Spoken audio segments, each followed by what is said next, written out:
Eu sou o Zeca Estrada, parceiro, caminhoneiro há mais tempo do que eu gosto de contar. Já rodei muito esse Mato Grosso de Deus, levando carga de soja, milho, gado e até coisa que a gente prefere não perguntar. Estrada longa ensina muita coisa pra gente, principalmente que nem todo silêncio é vazio. Tem uns que vêm carregados de coisa ruim.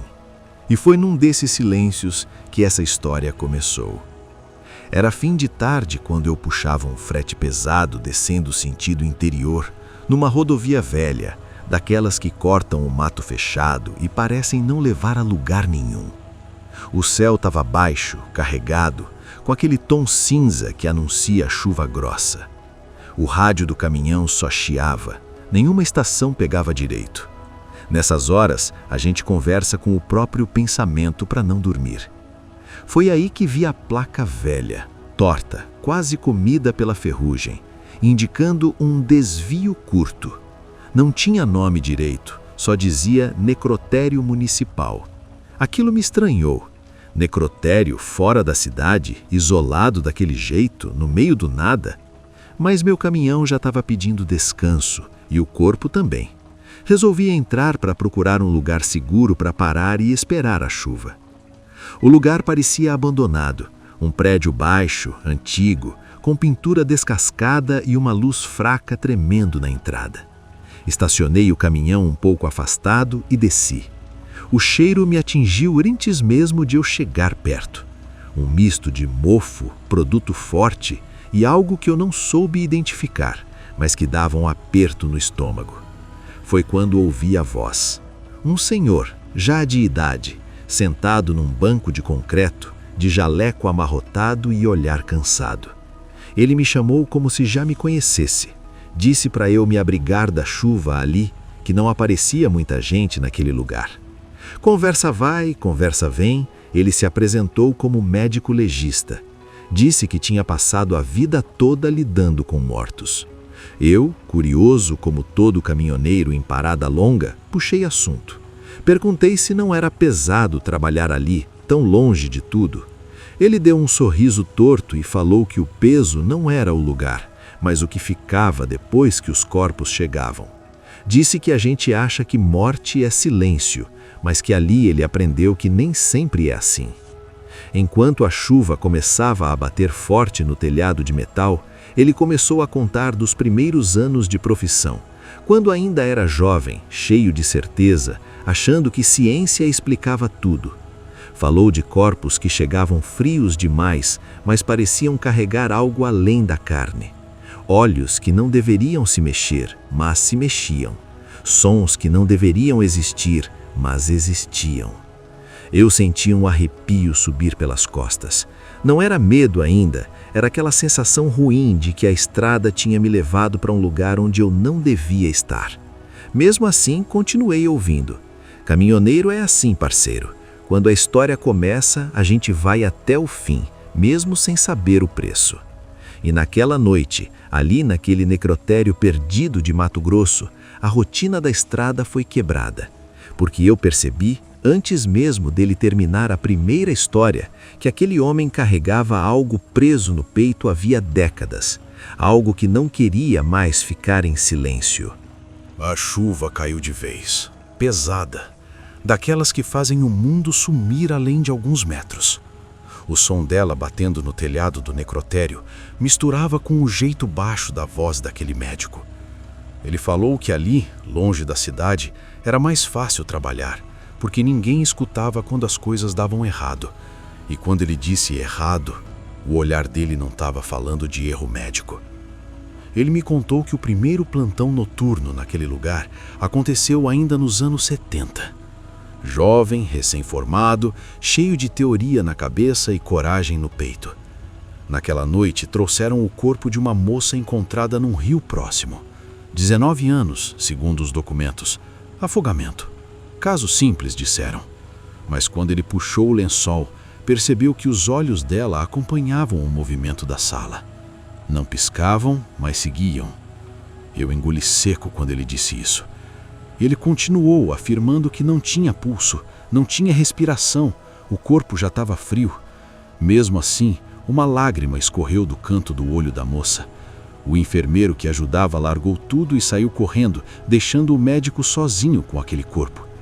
E foi nesse silêncio que ele ouviu um sussurro fraco, quase como o vento passando por fresta. Não me enterre. Ele disse que depois disso nunca mais dormiu do mesmo jeito. Outros casos vieram. Um homem queimado em incêndio que, durante o exame, fechou a mão em volta de um instrumento. Um corpo retirado do rio depois de dias, conservado demais, pesado demais, como se carregasse algo junto. E sempre aquela sensação de não estar sozinho, mesmo quando não tinha ninguém por perto. Com o tempo, segundo ele, começou a notar coisas nos cantos da sala. Vultos rápidos, sombras que não batiam com nenhuma luz, corpos que pareciam mais difíceis de mover, como se resistissem. Ele falou que alguns mortos não queriam ir, outros pareciam ter sido devolvidos à força. Quando disse isso, a lâmpada do corredor piscou e eu quase ri de nervoso. Perguntei por que ele nunca largou aquilo tudo. Ele respondeu que, depois de um tempo, a gente para de escolher. Disse que começou a sentir que o necrotério não era só um lugar de passagem, mas uma espécie de porta, e que nem todos atravessavam sozinhos. Alguns traziam companhia, outros deixavam algo para trás. Foi então que ele me contou do caso que mais marcou a vida dele. Um homem encontrado morto há dias, segundo a polícia. Durante a autópsia, enquanto costurava o corpo, sentiu sangue quente escorrer pela mão. O morto abriu os olhos e falou com voz rouca que tinha sido devolvido, mas que não queria voltar. Logo depois morreu de novo, como se tivesse só vindo avisar. Quando ele terminou essa parte, o silêncio ficou pesado. A chuva diminuiu, mas dentro daquele lugar parecia que o ar tinha ficado mais grosso. O médico me olhou firme e disse que depois daquele dia começou a ver rostos refletidos nos vidros, rostos que não eram dos vivos. E naquele momento, parceiro, eu tive a certeza de que aquela história ainda não tinha chegado nem perto do pior. Depois daquela última história, o médico ficou em silêncio por um tempo que pareceu longo demais. Ele olhava para o chão, como se tivesse medo de encarar o próprio reflexo. A chuva lá fora tinha virado só um pingar fraco, mas dentro do necrotério o clima estava pesado, abafado, difícil de respirar. Eu senti vontade de ir embora, de ligar o caminhão e seguir estrada, mas alguma coisa me mantinha ali, preso naquela conversa. Ele voltou a falar dizendo que, com os anos, os sinais ficaram mais claros. Não eram alucinações, segundo ele, eram visitas. Disse que certos corpos chegavam acompanhados, não pela polícia, nem pelo resgate, mas por presenças que não apareciam nas fichas. Quando essas presenças entravam, o ambiente mudava, o ar esfriava, os sons ficavam estranhos e até os passos pareciam errados.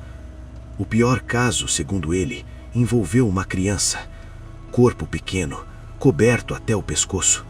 Enquanto preparava o exame, sentiu um puxão leve na bata, como uma mão pedindo atenção. Quando olhou, não tinha ninguém, mas no reflexo do vidro viu algo baixo, parado atrás dele.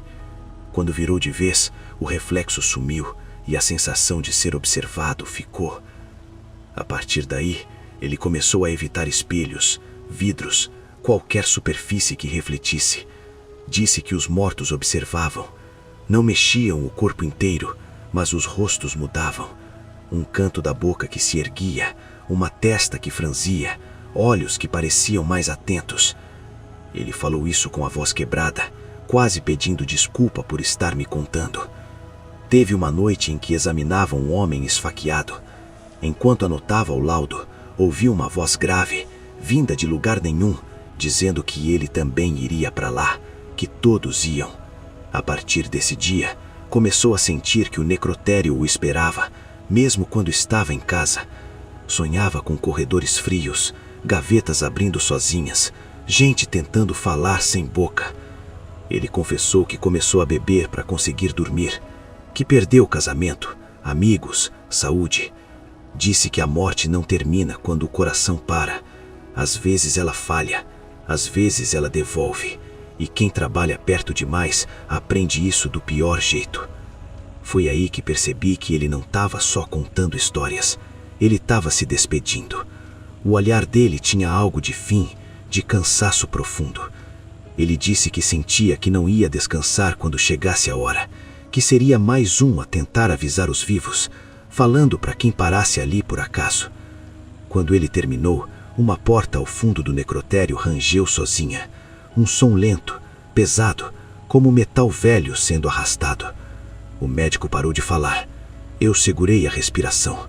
E naquele instante, parceiro, eu tive certeza de que algo tinha escutado tudo. O rangido da porta ecoou pelo corredor comprido do necrotério, e depois tudo ficou em silêncio outra vez. O médico se levantou devagar, como se cada movimento pesasse anos no corpo dele. Caminhou alguns passos, olhou para o corredor escuro e voltou.